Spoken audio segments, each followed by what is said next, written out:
Thanks for joining, all of you. I really have been looking forward to this session about and showing you what the FIGAF tool will enable you to do. Get into how you can actually use the tool to simplify your deployment. Everything's fine, right? Good. And that is the goal of these sessions. So we have a number of different slides, and I guess I have an idea here. So today we will cover a little about what governance is, what's important, SOX, ITIL, some of these different things, and we will try to keep the focus more on the setting up of the FIGAF tool and setting up transport and landscapes. Hey, Sharana, thanks for joining. Setting up transport and landscapes, that's the important part here. Hopefully, yeah, that is what you'd be able to do at the end. So the goal of this bootcamp is to enable you to set up FIGAF to manage your integration. You can deploy it in your environment. Probably it's a good idea to try to deploy it in your trial environment first, so you know how it works. And you would then have some better ideas about how you can actually set it up in your real environment. You can also install it in your in the free tier program. Then you'll be able to show your team what it will be able to do, and hopefully convince the management that this tool is worth your time, and you'll be able to leverage it to handle all the integration in your company. Hi Andreas, thanks for joining. And yes, that brings us to welcome. And yeah, if you have questions along the way, please put them into the chat or put them into the Q&A session. And then we'll try to cover those during the session. Yeah, so I really do look forward to spending time with you on setting up this landscape, and hopefully you will be able to see how you can get some better processes to manage your SAP integration. And yes, see how it works. If you have any questions along the way or want to book a special session with me to cover some of these things, you can go to figaf.com/book and sign up for it. If you want to learn SAP CPI, this is not really the bootcamp for you. You may have gotten that impression. We do have a handout here. Yes, this one. If you want my free course, you can get it there. I don't know if this has to pop up or how does that look like. But there you can find my course, and you can sign up for free to learn about how to do CPI development, because that's not really the cause of our challenge with this course here. You can also get 2 months of free FIGAF tool, and so right now, I guess we need just to move up here, is that you have the option to use the FIGAF tool in your landscape, and yeah, normal price when you're starting up is 600 euros a month, and you will then be able to use it for 2 months. And what you'll be able to do during this time, or to get this, is you need to create 2 transports, and hopefully you should have that done by the end of the day. And then you should be able to run 2 test cases, and that is for our session tomorrow. So this offer is valid until February 18th, so you need to have completed it before then. And I guess you can hand the handout. So the things we want to be covering here is transport, handling of changes, approval with visibility, API management, configuration, and documentation of what is going on in your landscape. So that's a good point. Hopefully you have some experience or have seen some of the different ideas that we would be able to handle with the tool. But then, yeah, the focus of this session is enable you to set up these things so you can actually see them in practice, and you'd have a better understanding about how this goes on. So that's what we want to do. We have some development improvements that we will cover on Thursday, day 3. This is our Git repository, Gradle plugins, shared resources, and scripts. And with that, be able to handle developments a lot easier. Today we will be able to cover all of these different things: transport, virtual systems, configuration, transport, etc. So that's the goal of this. And we'll see the visual comparison of a BPM model. We'll see configurations and how that can be simplified. And tomorrow we'll talk about testing and how to simplify that.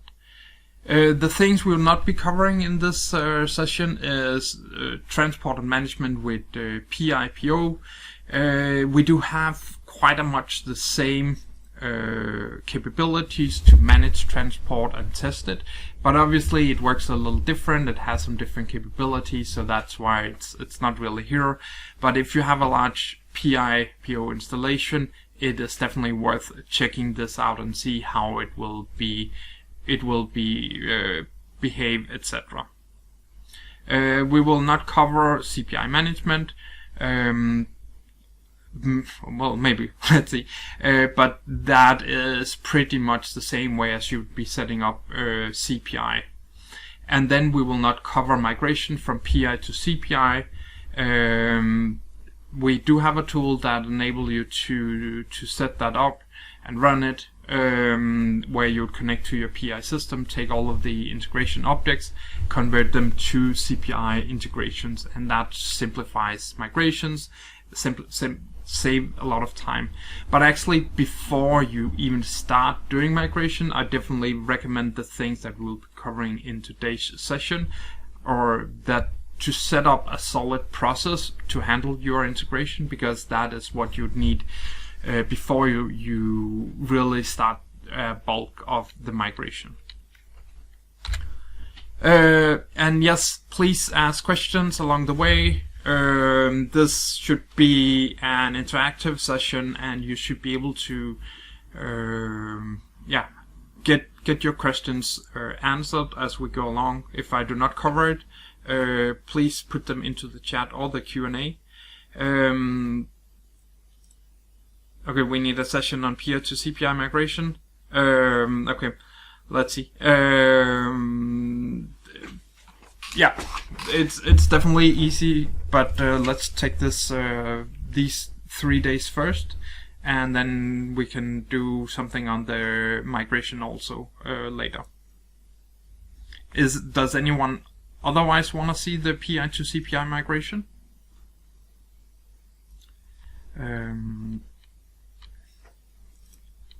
Good. Cool. Governance, I know that is probably one of the most boring things that you would be talking about, but I think it is an important part. I guess I will we will do something on PI to CPI migration. That is okay, cool, an important part here. But remember, we need to have the basics first, and this is what we'll be covering these sessions. Let's see if we can get something in on Thursday to cover migrations. Yeah, so governance, I was first introduced it in my first job, where I worked with in an audit company, and the reason why they wanted to do audit was that if they could not trust the systems, they would have to do a manual auditing. And I guess that was when it was starting to become electronic scans, etc.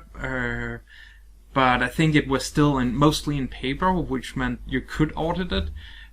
But obviously that would be really costly to audit a Fortune 500 company, and no one wants that. So they wanted to find a way that they could improve the trust in the systems, and this was what audit went into. And you obviously need to focus on the things that matters most and where you will get the most value.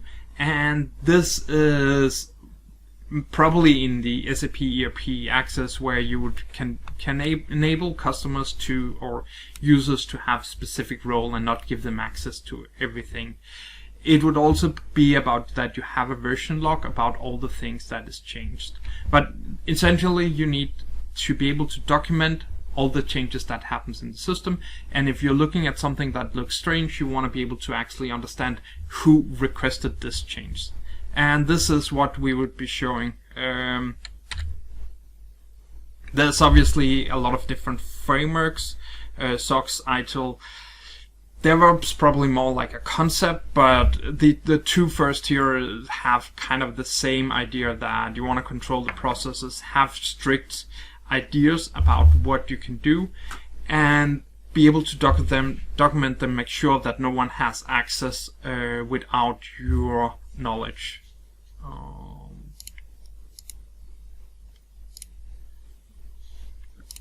And ensure that data is tested.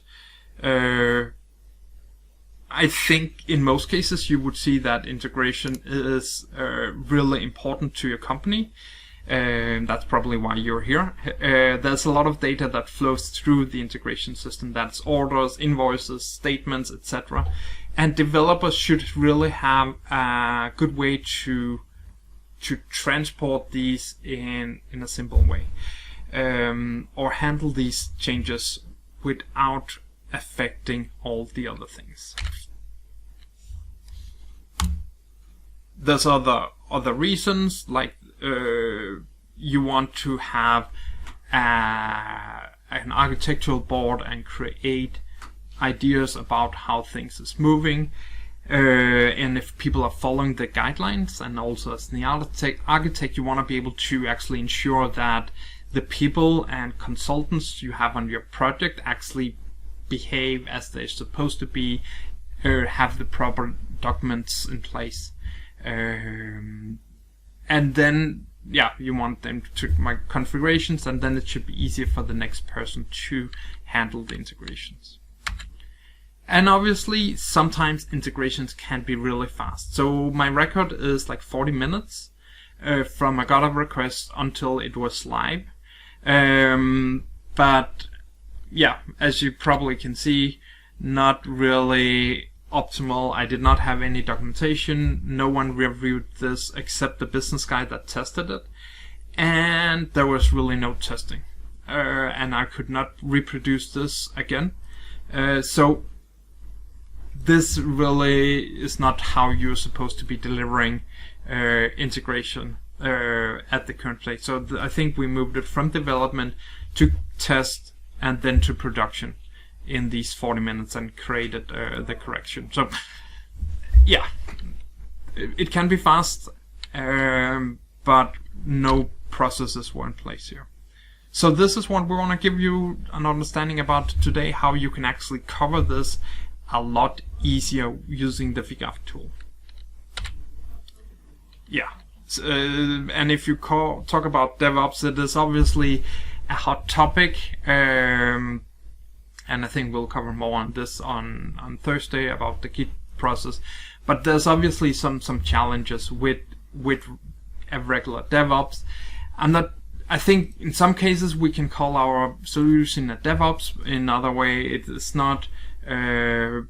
We try to be pragmatic and making it as simple as possible, so developer can focus on integration development and not on managing complex processes. Okay, let's get started. So we have a number of different options to install the tool, and I hope you want to follow along in this process. So you need a BTP Cloud Foundry account, or for instance, a trial or the free tier.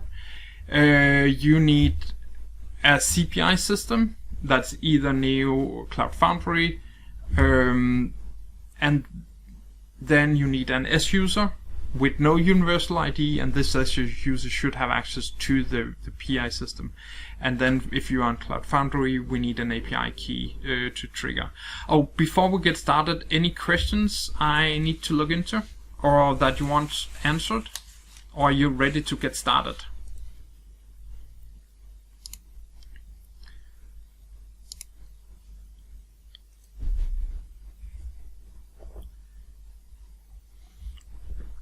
Okay, I think so.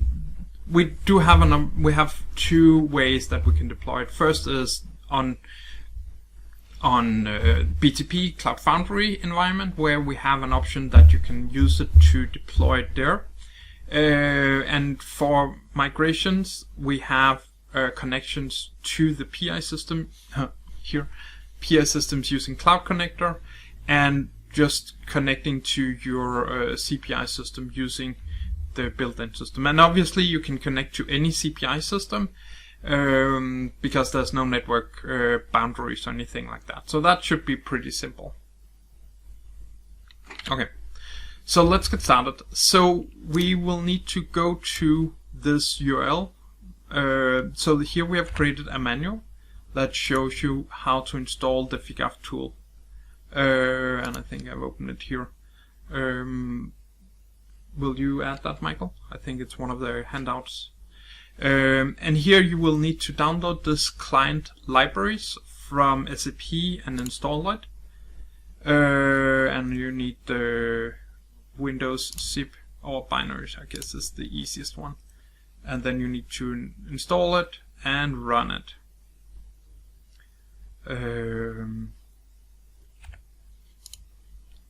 And yeah, that's not the biggest one, and it just needs to install that as you get along. But yeah, GitHub download is not that fast, apparently. The URL should pop in, otherwise I will.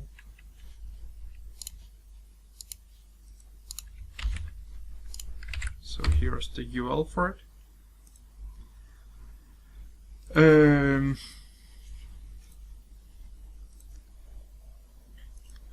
And then you need to install that Cloud Foundry application or command line. We will share the PowerPoint afterwards or at the end of the day or something like that as a way that you can see these different things that we're trying to put into it.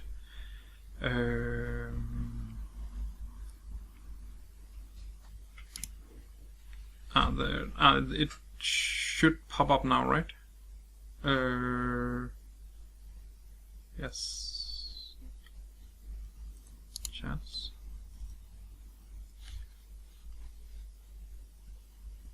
Okay. Have you been able to install it?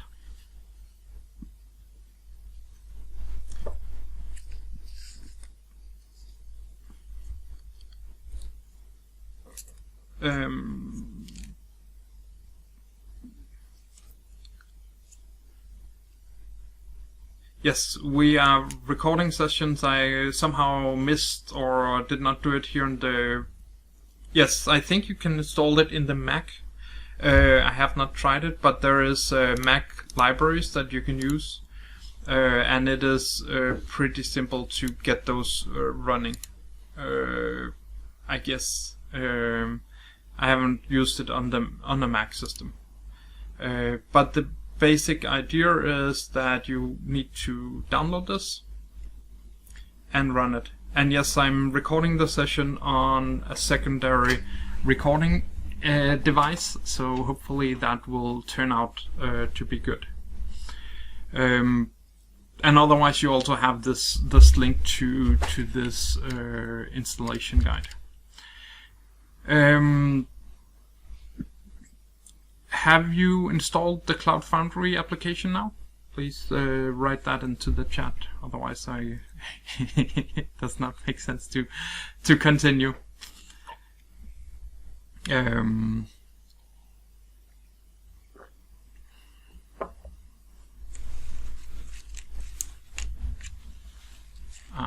Okay, so now there's also a link to it. That's good.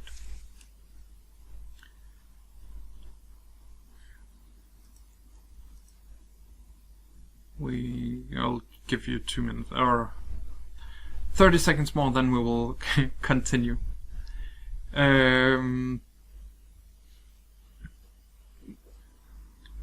Good, Harry.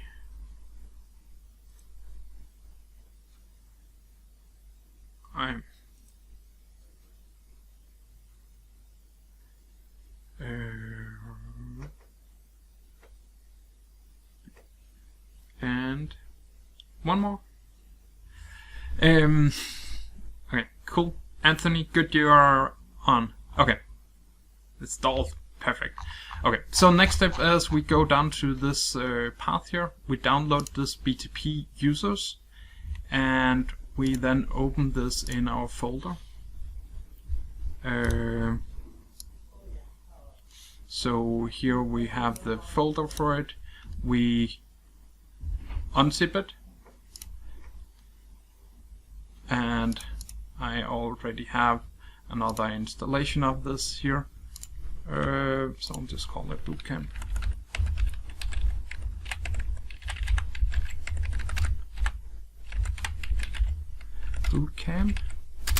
But you take that file and download it, and then you can go into this folder here. So we will need this. This contains all the configurations that we will need to handle this this setup. We can go to there is, let's just take this one first. There is the vars. This is an important one. You go into your EDI notepad, and here you change this ID to your name or your company. And this needs to be a unique name, so it needs to be that name you have. You need to have this as the place where you have your Cloud Foundry apps as a part of this, and this is the only modifications that you need to make, hopefully. So let's just get it here. And then we found a command line. So then I cd into this folder. And I am probably logged in, so cf logout. I cannot start everything precisely. So now I'm logged out at here. And then we can go back to the manual. There's a command that is called cf login, and this will enable you to log into the CPI system. And if you have not entered before, you need to enter the URL of this, and I think here it is using this API. Let's see if let me just put that into the chat. You need to see in your Cloud Foundry account which of those it is, but if you're just using the US trial, this is the one you want to be using for it as the endpoint once it pops up and say, hey, this is the endpoint you want to be using. But if you used a different one, I have the system running somewhere else, you need to configure it there. And then you need to log in using your credentials.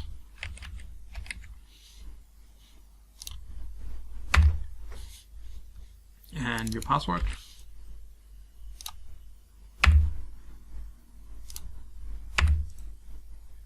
And it is authenticated. So now we are in. Did that work for you?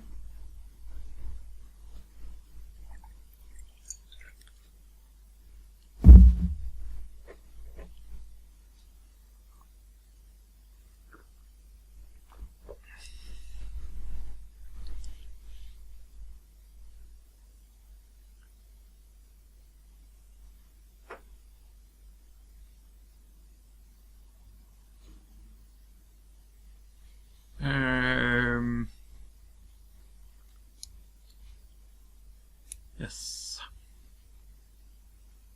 Questions along the way? Let me know once you got authenticated to the Cloud Foundry account.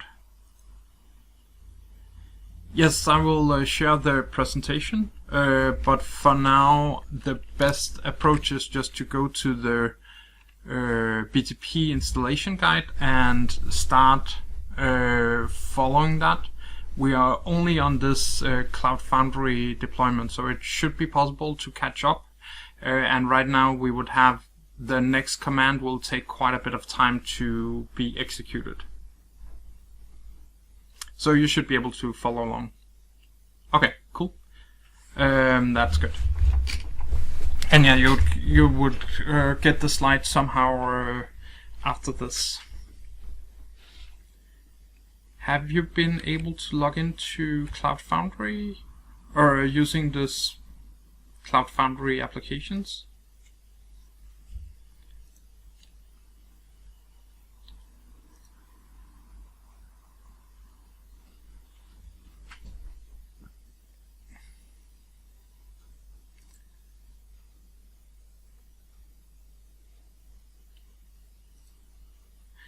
And we will also show you how to install it in on your own machine properly. We also would have time for that, because that is also a pretty simple thing.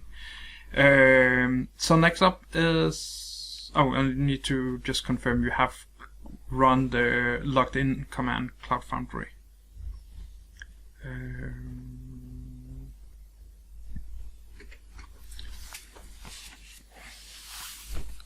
Oopsies.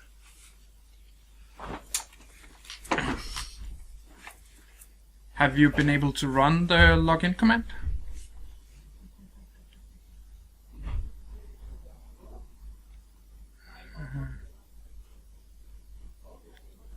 Okay. Let's continue. Then the next is yeah. Hopefully you got logged into Cloud Foundry. I think I don't let continue unless someone has been able to do that.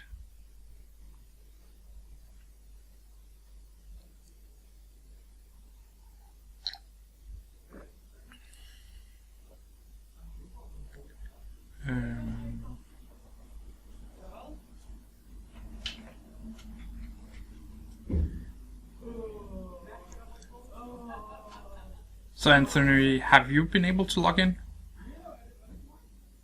Okay. Connected, okay. Please, okay, continue.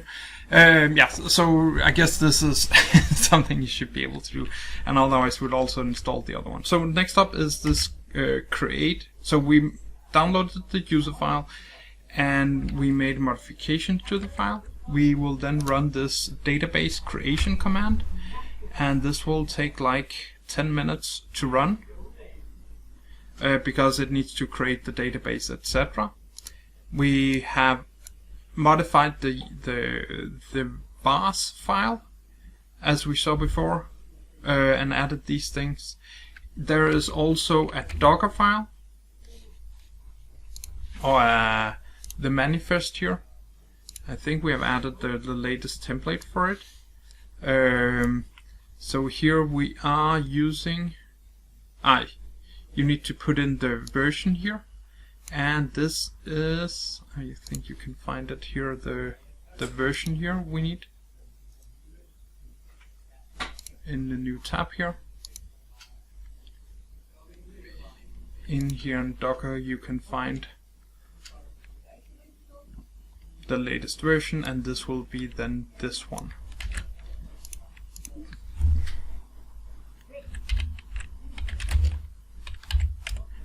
So let me see here, this was the value. So this is put version here.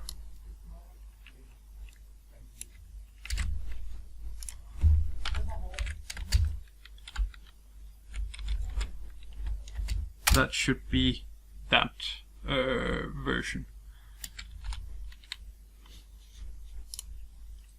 So this is each time we will be releasing a new version of the FIGAF system, we will put it in here, and you can then copy this version number here. And this is just like that. That we need to have. So each time we will create a new image, you just need to change this version up here, and then it will be able to create the login using that approach. Oh, we don't need that one anymore. And then we need to, we created this, then we need to create the security users for this. And this is this command. Security credential goes a lot faster. And we can see the status of the database here. What the status of the database creation is. It is still in progress, as we can see here. Now we have this installed, and we have created the users in the FigAff tool, and that means we can actually go to our Cloud Foundry environment, and this is this one. And if we refresh here, so I created a brand new Cloud Foundry account, and if we refresh here, we should be able to see that it have these new identities, and we can see it is saying, hey, this is in progress. But we have created the user account, which is really good, because that means we can go here to our user, and we can go and we can then assign a role collection. And now with the FigAff tool, we got a number of different roles that we can add to it depending on what we want to have. I think later we'll cover a little about the different roles that you have here, but I guess you can just select IoT admin as your role, because you want to be able to handle everything. And that means now we have created this account, and it is just in process of being set up, and we have added it to the user. So normal SAP BTP role access simplifies the setup, and if you have single sign-on or anything like that, they obviously need to be propagated. Those roles need to be propagated to users in that way, or using the templates, etc. you want to set up for this. Questions?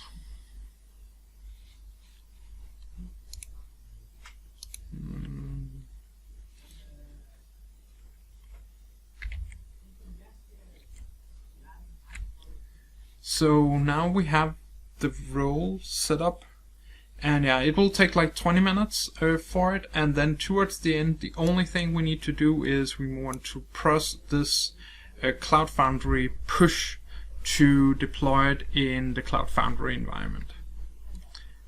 So that is all we need to do, and then it's just to wait until this FigAff DB has been created, because we cannot create anything before it is done. I think we can do a filtering here. Services, instances. And yeah, and creating and deleting, it takes these 20 minutes time. Questions?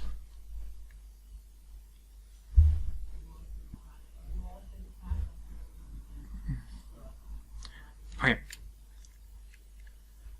Okay, while we're waiting, we can take some more. Yeah, questions? I'd please, yeah, want you to be able to follow along here.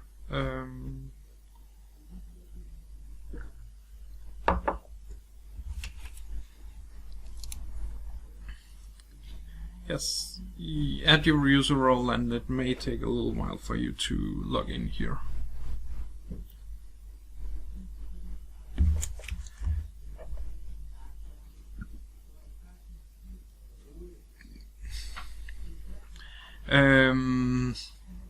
And while you're waiting, we can configure the license. Did we put that in, Michael? So I guess it is also in here.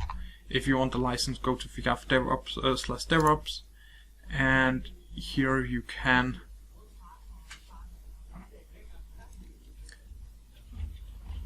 get the free trial here, sign up here, and then you will get a license in the email shortly. If not, I think you can see under, you can write Michael. I guess you can just click on Michael's name and write him. If you have problems with your license, then he will be able to help you create a new license for you. But basically, once you click this sign up, you will receive a license to use the tool for.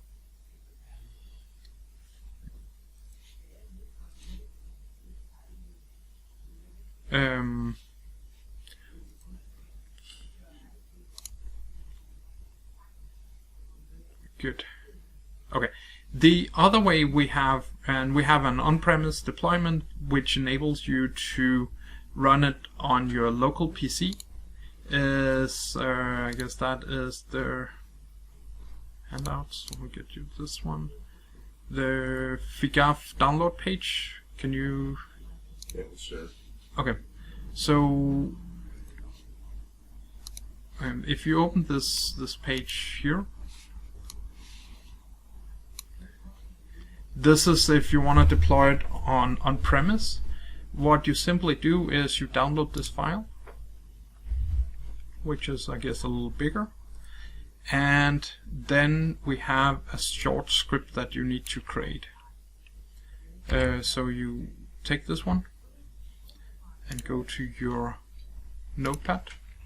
And you would obviously then need to correct it so it matches the version, the Java version that you have.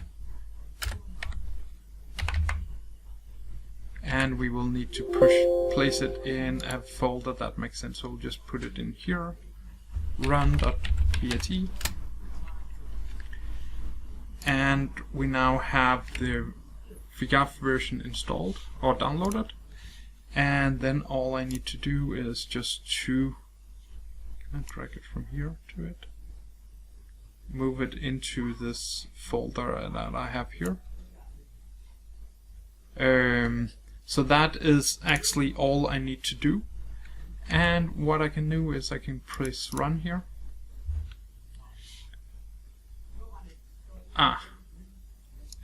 And it complains about some things that seems a bit off.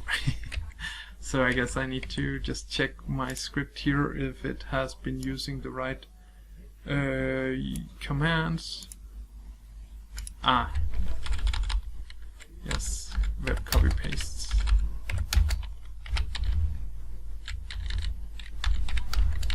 So this is also for now the way you want to run it in if you want to do PI to Cpi migration.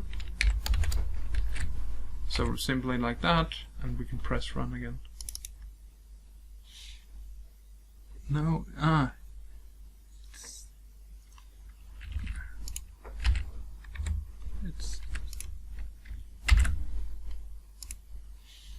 it still has some problems.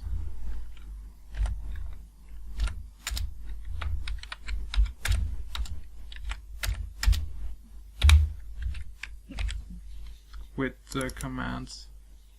Now it seems better.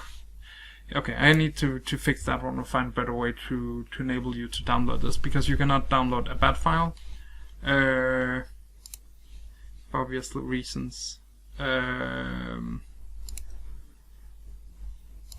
Good, the public chat here, I'm back.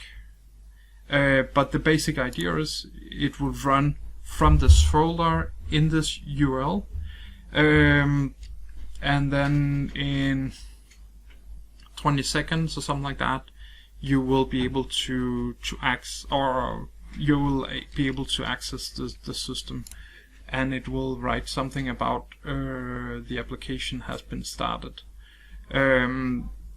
So this is also a way you can run it, and this is also the same way it would run. So it's the same data node. You can use whichever one you want to be using. And and I have already this running or database of this, which is obviously a little of a challenge. So localhost 8089/RT. So here we have the application running, and this is the same thing that we would see in the Cloud Foundry environment. Username here is super user, and password is default. Okay, so now I definitely have access here, but let's see if the Cloud Foundry deployment is still there. So now we can see everything Cloud Foundry is deployed. So you can use whichever one of these two methods that you find most useful. If you want to collaborate with team members, the Cloud Foundry is definitely the one to choose, because then you can assign multiple users to the Cloud Foundry instance. And that means that I'll just turn off this one. Control-C stops the application. Yes, so I will need to go back to my Cloud Foundry manual, and here I will need to use the last command we have here.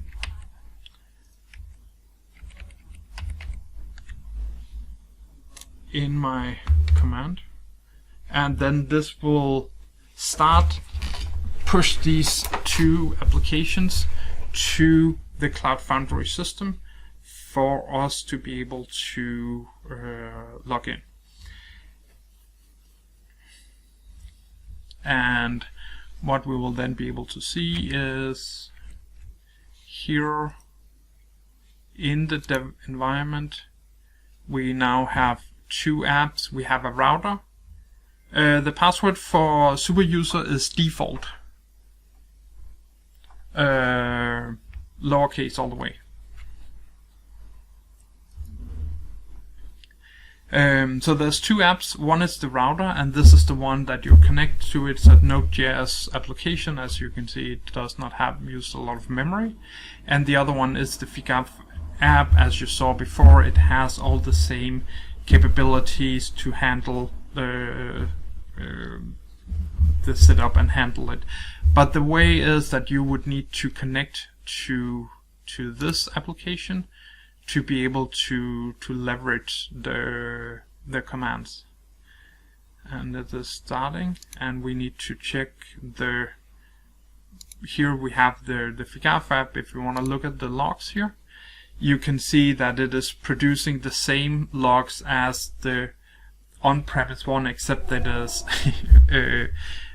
putting them the other direction. So you need to wait until it says something about the database configured and everybody is happy before you continue, or that it's started up successfully. This is Hazelcast CPI subsystem. I think now it is pretty much done. BTP mode on. All these things is enabled. So that seemed like that app is running. You can then go to this URL.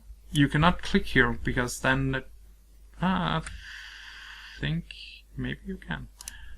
I think it was just pointing to a wrong one. Yeah, so we will need to /IRT, redirect it to IRT, and then we get in to the application, link it with single sign-on.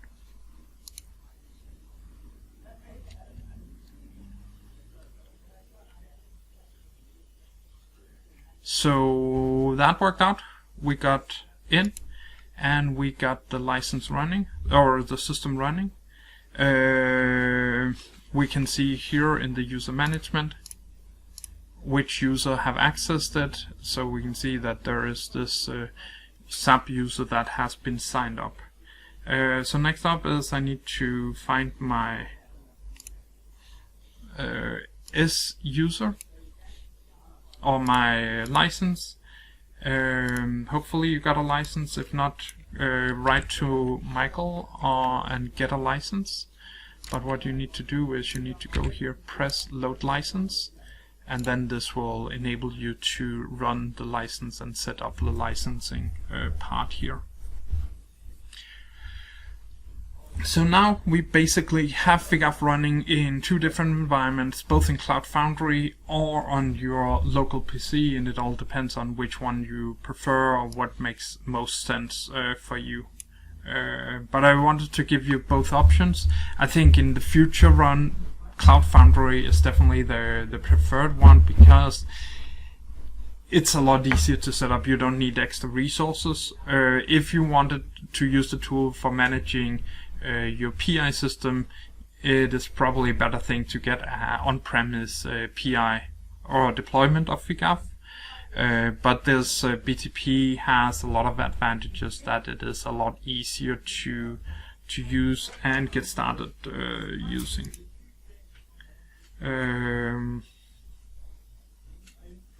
So let me know once you are in and you have been able to synchronize the licenses.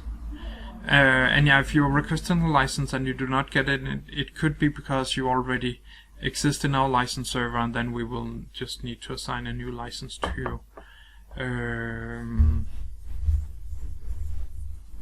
That you can then get.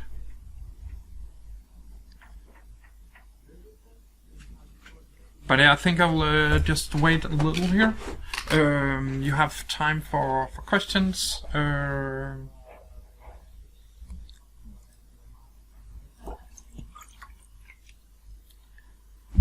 While people catch up. Not sure how to interpret, but I hope you got something set up right now.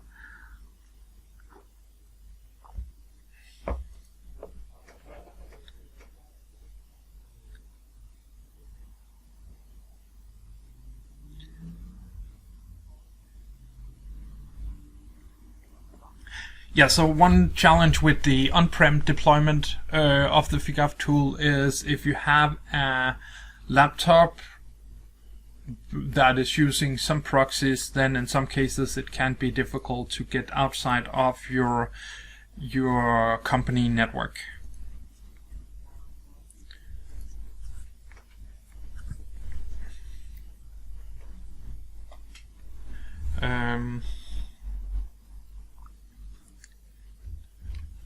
Have you gotten license requests?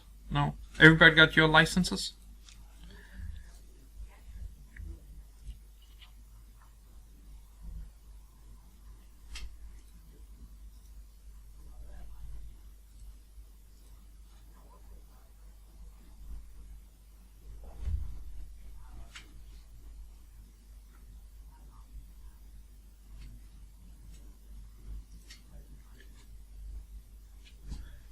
Good. And have you been able to log into the system and synchronize it?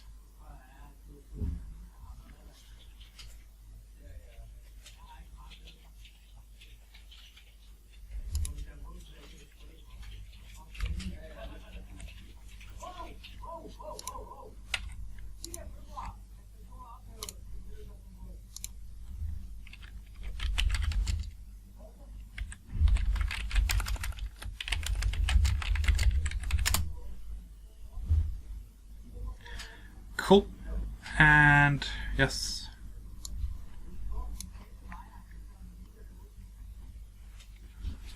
Him. Okay, let's just 2 minutes more to get the license done, and then we have to be able to connect to the CPI systems.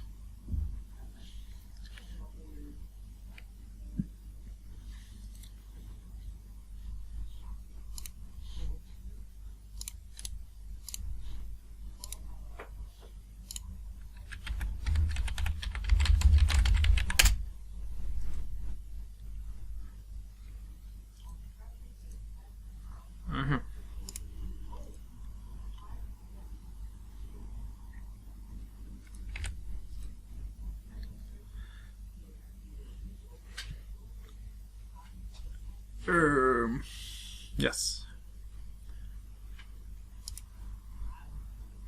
And we can see. Okay. So hopefully you're in now and have connected it, got your license synchronized or activated. And if it does not work, ping Michael, and he will be able to assign you a new license.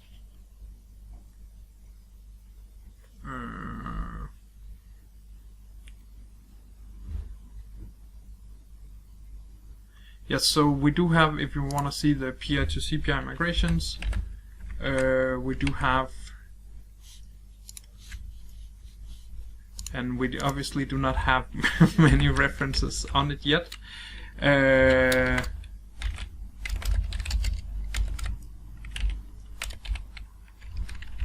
So here we have the tool.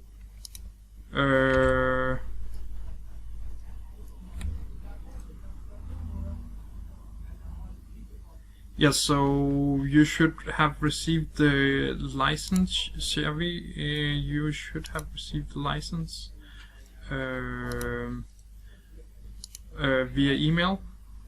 But here you have, yeah, you should receive it via email. Here the migration tool. There is a short video about how it works and what you can do with it. And setting up is, yeah, so if you want to set it up, it is the on-premise deployment that is by far the easiest one. And we do also have an installation guide for it. I think it is here in our help section.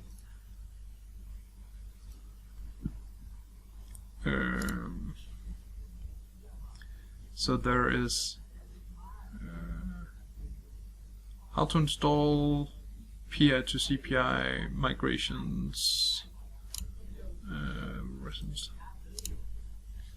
Here you have the full installation guide on how to set it up. And this is basically what we already covered here about setting up with Cloud Foundry. The only thing is you need to add some templates to it, and then you need to connect it to your PI system. Okay, good, cool. Yes, let's continue on setting up the next thing. So, let's see what we have. Okay, so we got the license. We have synchronized it, and here we have the license configuration. If you're using Cloud Foundry, remember to, or a local installation, remember to press Ctrl-C when you're stopping the service, otherwise the database can get inconsistent. And it is not the best database that it comes with as a default proof of concept application, but yeah, for productive reasons or cases, we obviously recommend a productive server to handle our database as the backend. There is something about the different roles that you can have to part it. So startup getting ERT admin, that will enable you to set up the flow. If you have consultants, developers working on the tool, give them IT DevOps operator and license requester. Then they can request licenses, etc. And then we have some monitoring roles if you want to have people to use their users there. And then finally we also have a mapping of S users, etc. So if you have so one thing here is we had here in the user sections, one little cool feature is if you have an S user, you can add it here, and that means whenever you see objects on that user, you would see it using this name instead of the S user name. That's a small little feature to simplify the DevOps, and the same thing for PI objects. You also can see these attributes. Right.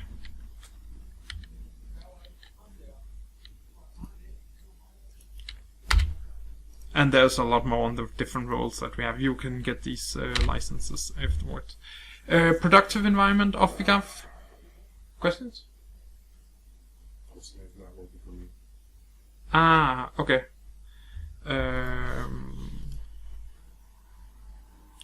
So They kicked me off, so.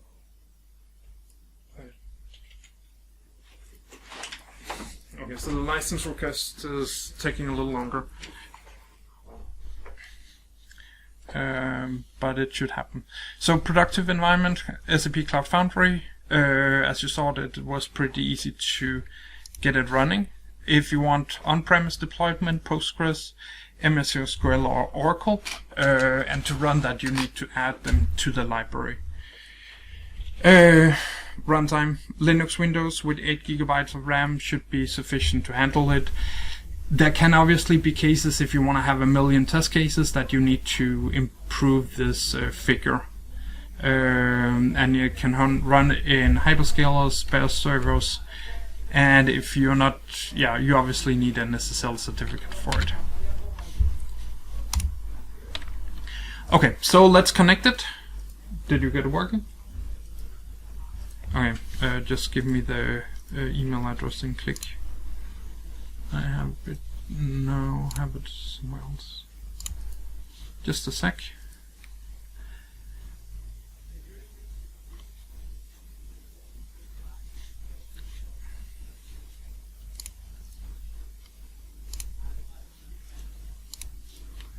You need the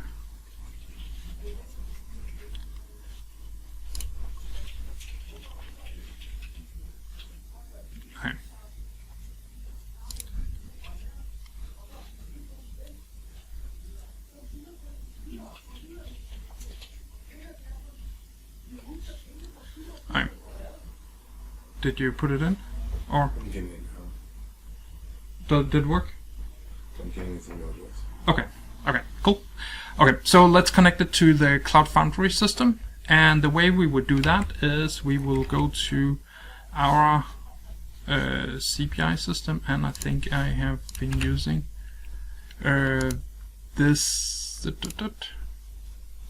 as my CPI system. So I will go here. We will copy the URL without the HTTP for it. This is the URL we need to log in with here. So we will go to agents. I don't have anything, so click here, dev, there, CPI. We will select the CPI. We will put in the URL here.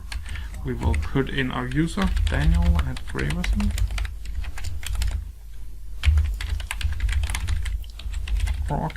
And we will need the email or the user and password. It is near Cloud Foundry, so we need to change it over here, and we need the map post, and the way we are getting that one is in the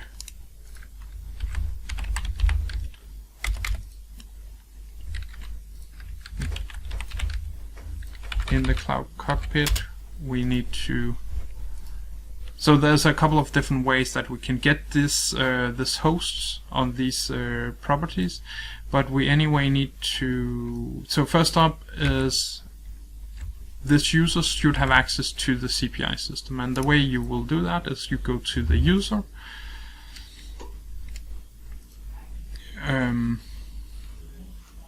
you will add the user,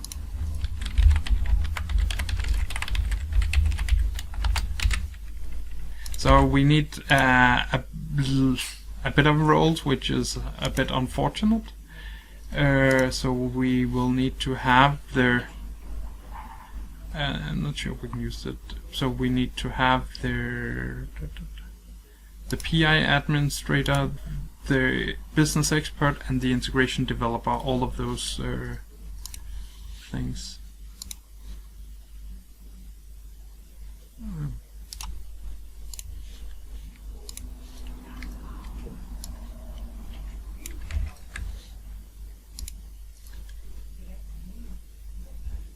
Okay, the license is created. You can find the in the chat. Good. So now we have created me as a user here. The next thing is we need to create a service instance to call the CPI system. And we probably have done that also. And this is to create service instance, and here we are using this is the process integration runtime. Service plan needs to be this is the message flow. This is to be able to trigger the deployment. And we have Graverson.org. We can simplify the setup by giving us password that would enable us to log in easier. And this is hopefully a little faster to be created. And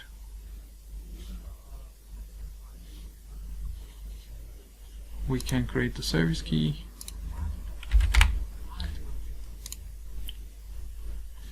And this will then give us this this client ID secret. So we'll take our client ID here, put it into here. We have the secret here.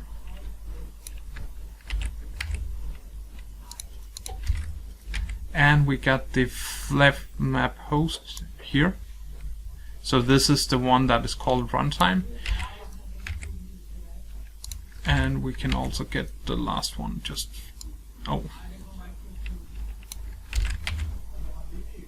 so we can enter the login URL here if we want. This needs to be without HTTP or anything like that afterwards. So save. So that is what you need for a Cloud Foundry system. No, thank you. And then the big question is, will it work? And API access. So we do not have access to it, and obviously that is a bit unfortunate. So we will need to understand what we did wrong. So this needs to be the standard one, and this has to be the HTTP one. And obviously and we'll see here if we created the user.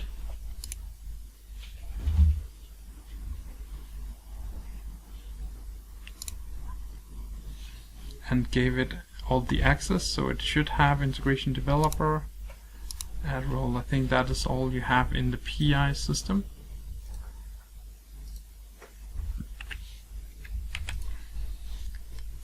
We'll just try to enter the password again to see if we got that wrong.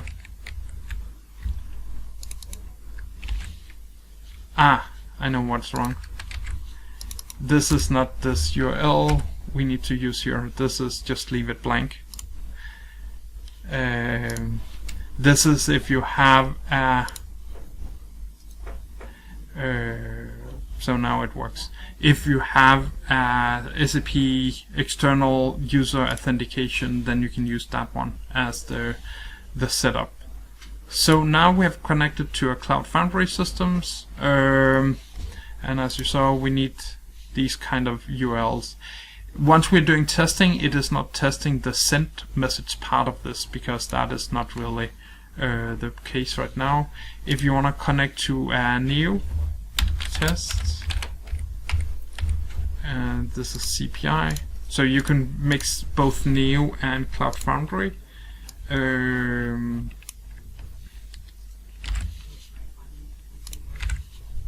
And we didn't give access to them. So here in our, so for Neo it is this URL you would be using.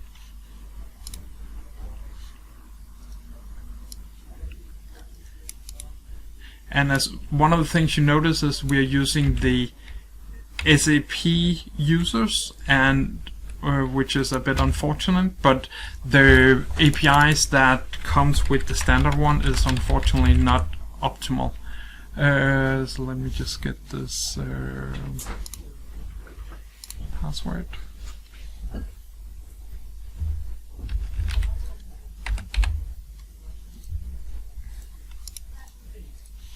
See if this will work. And for the URL here, new is a lot easier. You do not need the full setup. So here we get this is this map host that we'll be using here. And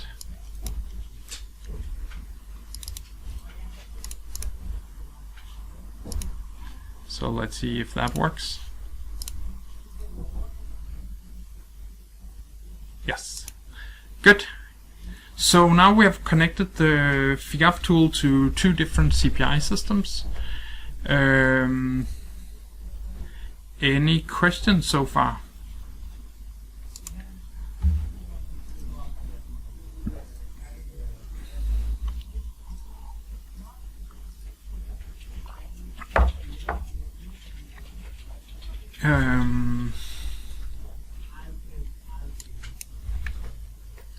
Yes.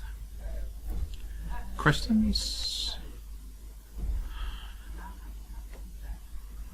So how many have connected to CPI systems? I guess we got a poll. There's a poll coming up.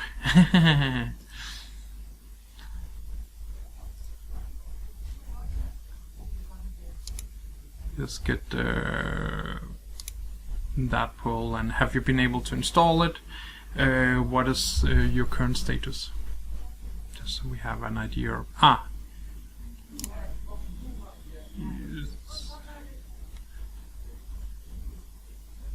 So I added both of them. Okay, so we have one Cloud Foundry, that's good. And one had problems. If you have problems, do ping it into the chat. And then we can be able to resolve those things, hopefully.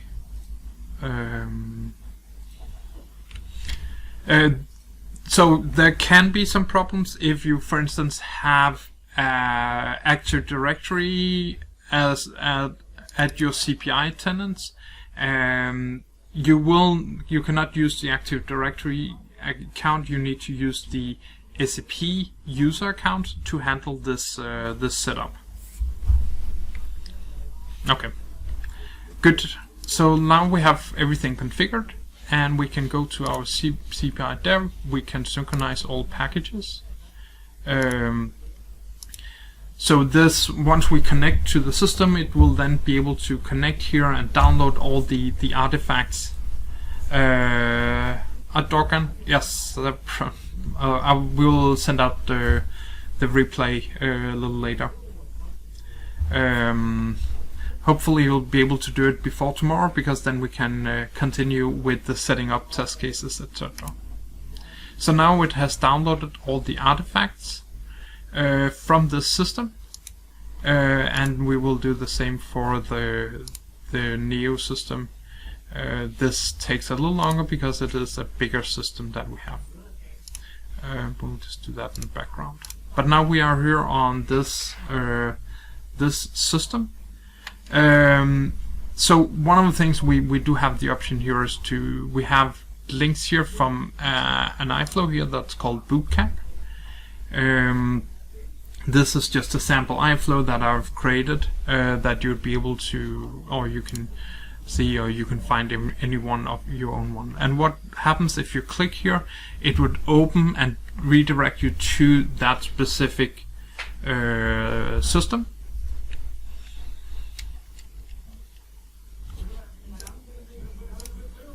And you can open directly into the iFlow. And one of the powerful things about the FIGAF tool is that you can make modifications to an iFlow. Bootcamp. So we can make it of any of the different artifacts. I think we need to change this one to dev. And we have a resource, so there's a mapping here, XSLT, that will change to Bootcamp. the idea here is that we want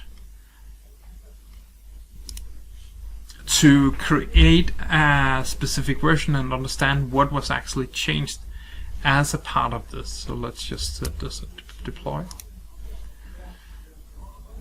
So now we've made a small modifications into the iFlow, and if we as a user want to be able to figure out what was actually happened, what we can do is we can go here, we can select this specific package that was part of it, press synchronize, and then this will try to download all the artifacts that's a part of this and be able to configure them. So we can see now have a new version of this iFlow, and that means we have version of objects like here.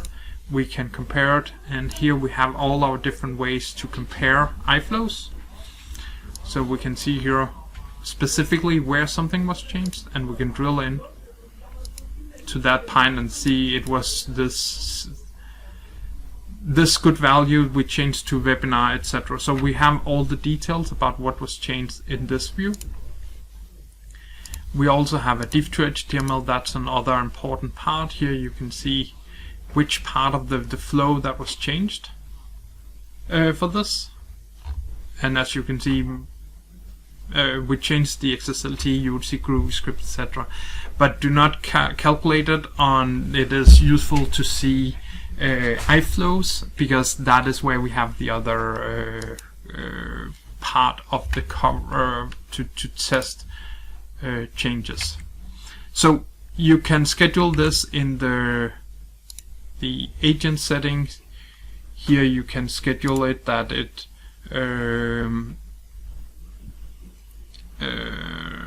in where's it? Automatic synchronization. I think this will do it every hour on the top of the hour. Then it would synchronize this agent, and you'll then be able to see all the changes that have happened since then. Okay. And as we can see with the other one, there's hopefully a number of more objects already installed here. Okay, cool. I think that was all about setting up the system. Questions along the way, put them into the chat, or put them in as QA.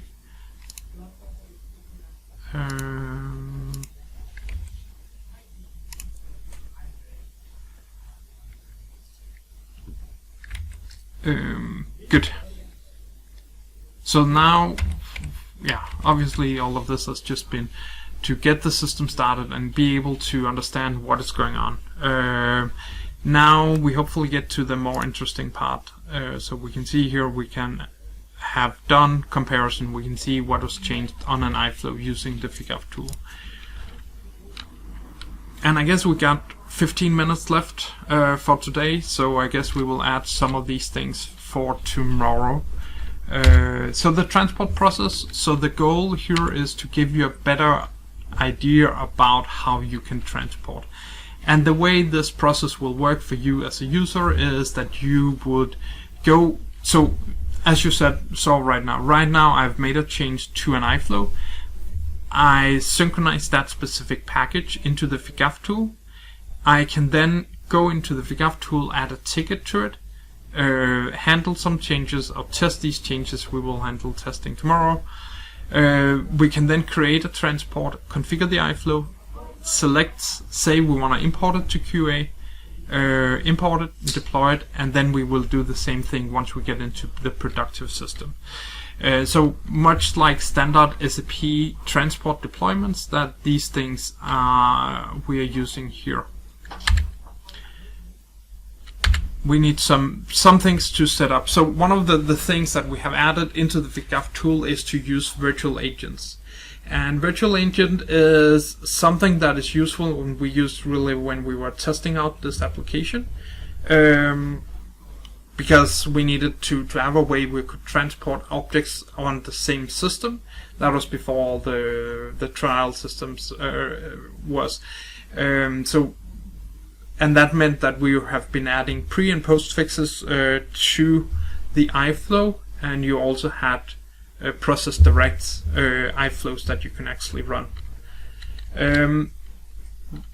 Then later we added, and I guess this was in this latest release, we added binary releases, which adds a lot more flexibility in the way you are configuring these things.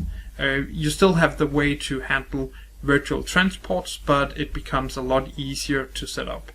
The classical way is just in the, I guess classical in the FIGAF term is that you have you set up which are the systems in the landscape, then you have one view where you can configure everything about these things. We also have a binary, and the purpose of the binary is to be able to transport from just one system to another, and from that system to another, and that gives you a lot more flexibility. In the classical, you need to create one transport that go all the way through the landscape. In binary, it is just one landscape that you can do it with. It has some better approval options, etc. But for now, it is a little complex to set up, so I think we will use the classical one in this case. If you do not use the virtual systems, classical is definitely the better option there. So the idea with the binary was that you would, for instance, create an initial version, you would transport that, then to QA, then you would make a change in it, transport version 2, and then from QA you could then move directly to version 2. In the old version you would need to roll back this change or cancel this transport, create this transport, and then this would be the transport that went into production. So that did add a bit of overhead, and this is what we tried to simplify with binary landscapes. So the thing we have with binary is we have naming replacing, and this allows you to take any package and create specific names for it. So it adds a lot more control over what happens, but as with Spider-Man, with great powers come great responsibility. So you need to be more flexible at handling these things. And obviously, we will improve the UI to make some of these parts a little easier to handle for virtual landscapes. But let's try to set up a landscape, and we will go here to the FIGAF tool in our trial here, and we will the landscape is set up on the landscape here. So we'll create a landscape here. We will call it is CPI. It is Bootcamp, and in here we will have three systems. So we'd have a dev system. We will be using the dev also for test, and then we will have do not select the binary. And then we would have a test system for as the production. So we'll call this dev QA production. We can define whether or not we want to deploy it after we have set it up, or what will need to happen here. Define virtual landscapes virtually, and here we can say this is the virtual landscape that we want to be using here. We can have approvals set up, and here you can specify who should be able to approve these transports before you go into the transport. So now we have created and one of the things is you cannot, once you have created one, yes, Sarah, see you tomorrow, is that you would need to delete it and create it back again. So here you have all of these rewriting rules that you can use for this. This is mostly important if you're using the binary landscapes. We have here Hannah dev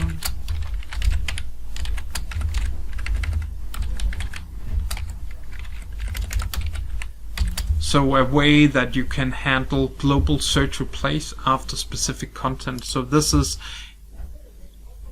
okay, let's just try to remove this. I think I've been signed out. Maybe.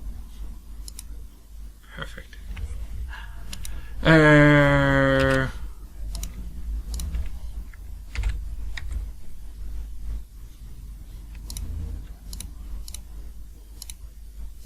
See if this works.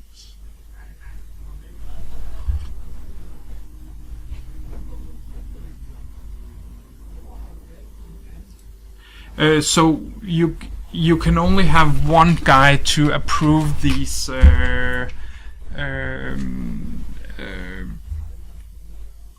you moved it to the Q&A. So Andreas, you can only have one guy that approve in each of the landscapes. So we are getting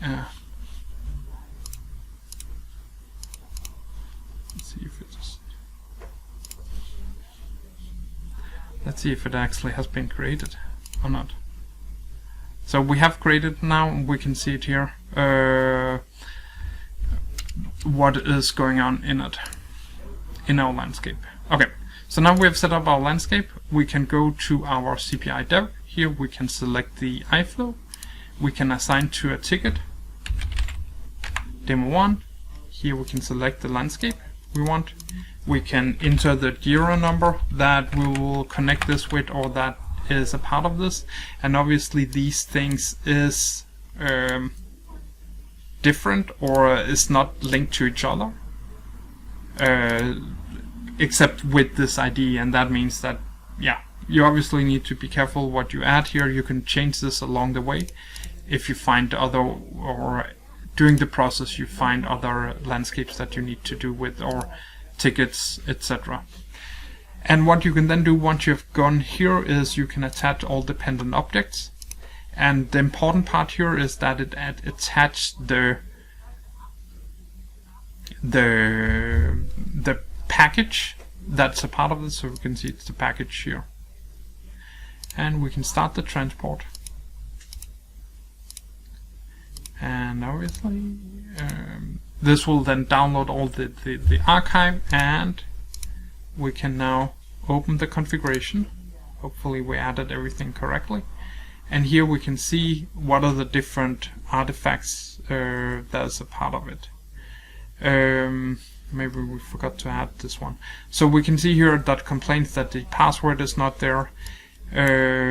We can see if there is anything in the landscape that it would replace, and the idea is that we can change the API key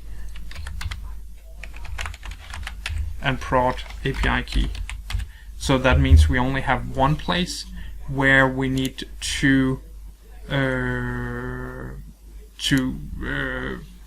cover for all our landscape configurations.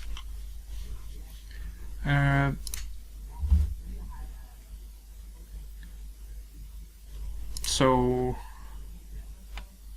let's see here what happened. There's some different settings we can set up for these different artifacts, and that means that now I can send it to approval. Not sure if now we can see it is waiting for approval, but I am not sure on who can approve on our landscape here. Let's just see here. So I can approve, but the thing is, as default, you are not allowed to approve your own transport. So you need to go here to the global setting and say, okay, transport creators can approve their own transports. And then we can go back to our transport. We can check out the approvals that we're waiting for, and now I can approve it. I have an option here to handle the comparison with the different objects, as you saw before. So if I already had run this migration, I would actually be able to see what this looked like. But now we don't have an option in it. We can say, okay, we want to approve it. We can import it. And then this will import the iFlow into that given system using the artifacts we have, or the new virtual landscape here. And if we just set it up.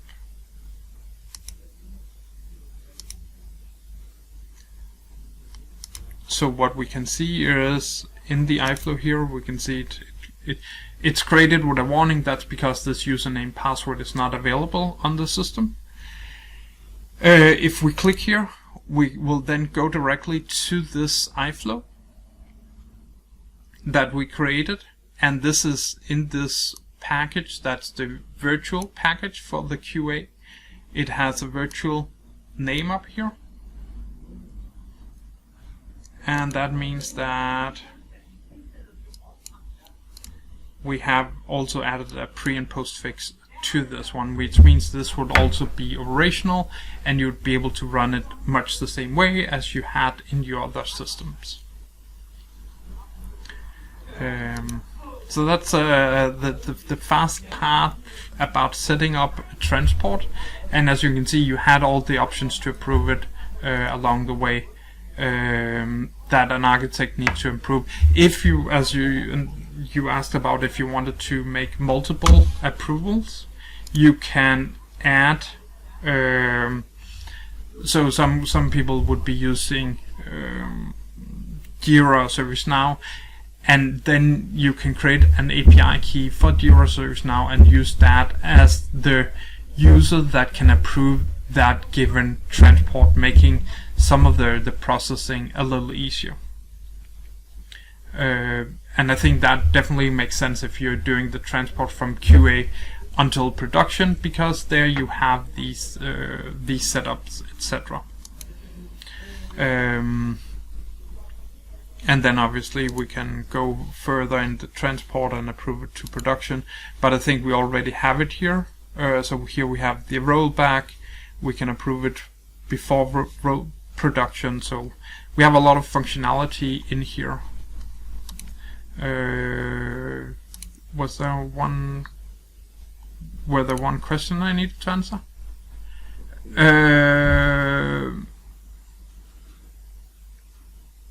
So that might be yeah. So I think if you want to have multiple developers or architects approve, I think definitely either the virtual landscape, but then it will always be at the same level.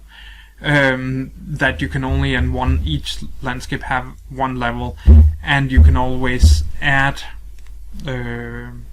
an API key that you'll be using to approve if you have more complex workflows, and then link it using the Jira ServiceNow incident tickets to handle more complex flows.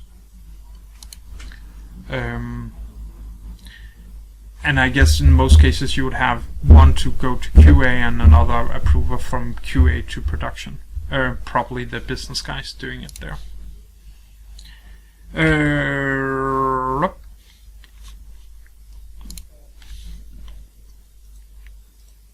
Yes. So let's see how much we're missing.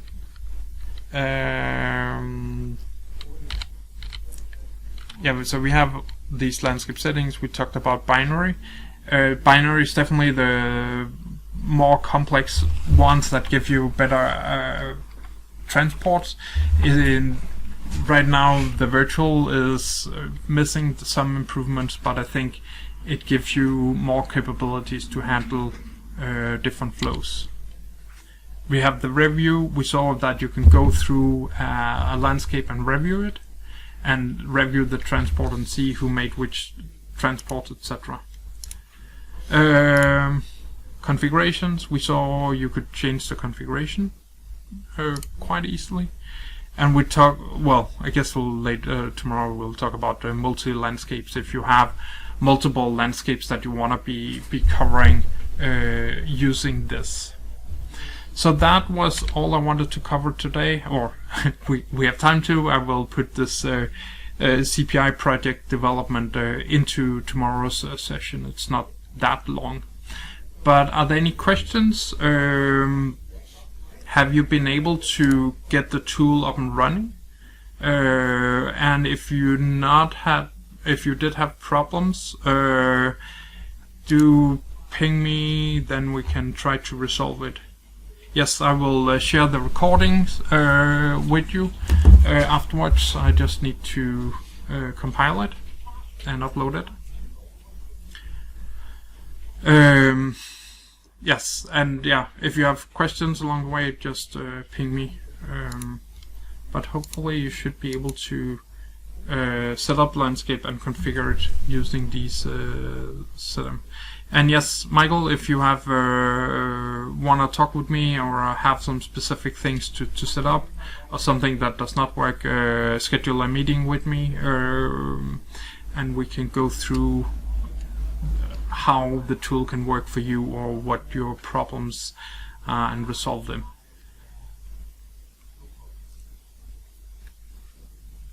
Cool. I really look forward to see you tomorrow to set up more of these different things. And yeah, if you have problems, I think you should have gotten my email. Ping back and we can go and try to resolve those issues.